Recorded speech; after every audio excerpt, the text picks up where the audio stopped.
Squad Busters 2.0 arrive ce mardi 13 mai 2025. Voici l'ensemble des changements qui vont survenir. Désormais, vous allez devoir choisir avec quel héros vous allez commencer la partie. Le héros sélectionné deviendra donc le leader de votre squad. Chacun d'entre eux vont disposer d'une attaque spéciale. Par exemple, le roi des barbares effectuera une ruée vers l'avant, ainsi qu'un méga coup de poing qui projettera les ennemis touchés en arrière. L'archère queen, elle, pourra lancer une flèche spéciale qui fera repousser également les adversaires, puis ce projectile initial se divisera en 3 petites flèches. A noter que l'ensemble des coups spéciaux de chaque héros disposeront d'un passif, qui sera bien sûr automatique et non pas à activer. Certains héros comme Mortis auront une ruée spéciale lorsque vous utiliserez le boost. Désormais, vous pourrez améliorer les coups spéciaux, les passifs ainsi que les turbos de chaque héros. Pour cela, il faudra utiliser des points de héros que vous allez pouvoir obtenir via les quêtes quotidiennes. Tous les héros vont avoir une sorte d'aventure unique qui vous permettra de débloquer des skins, des emotes et des nouveaux squaddies. Les squaddies vont être les personnages qui vont pouvoir rejoindre votre héros au sein de votre squad lors de chaque partie. A l'instar des héros, ceux-ci vont avoir un passif améliorable. Au plus vous les améliorez, au plus vous débloquerez des nouveaux coups spéciaux pour vos héros. Il sera alors possible de cumuler 2 coups spéciaux supplémentaires activables in-game.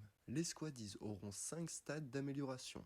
Baby, classique, super, ultra et ultimate. Le passif des squaddies devient plus fort quand vous les ferez évoluer pendant vos parties. Nouveau changement important, maintenant votre squad attaquera automatiquement même en mouvement et lorsque celle-ci sera immobile, votre squad attaquera encore plus rapidement. En plus des 2 coups spéciaux additionnels à choisir, vous allez devoir également sélectionner 2 squaddies en amont de chaque partie qui commenceront votre prochaine game aux côtés de votre héros. Ceux-ci seront donc ajoutés automatiquement à votre squad et vous les retrouverez beaucoup plus souvent dans les coffres. Chaque nouveau squaddies au sein de votre squad augmentera sa puissance et vous donnera bien sûr un nouveau passif pour chaque squaddies dans votre équipe. 5 grandes familles de squaddies sont également à noter. Les combattants, les tireurs, les gripsous, les invocateurs et les sprinters. Certains héros vont booster ces différents types de squaddies, donc de multiples combos vont pouvoir être possibles. Comment débloquer les héros et les squaddies? A savoir que dès la mise à jour du 13 mai, les 4 héros susnommés précédemment seront directement disponibles. Il sera possible pour les débloquer de les payer en pièces dans la boutique. Votre premier choix de héros gratuit devra se faire entre le roi des barbares et l'archère queen. Celui que vous ne choisirez pas sera immédiatement achetable en pièces dans la boutique.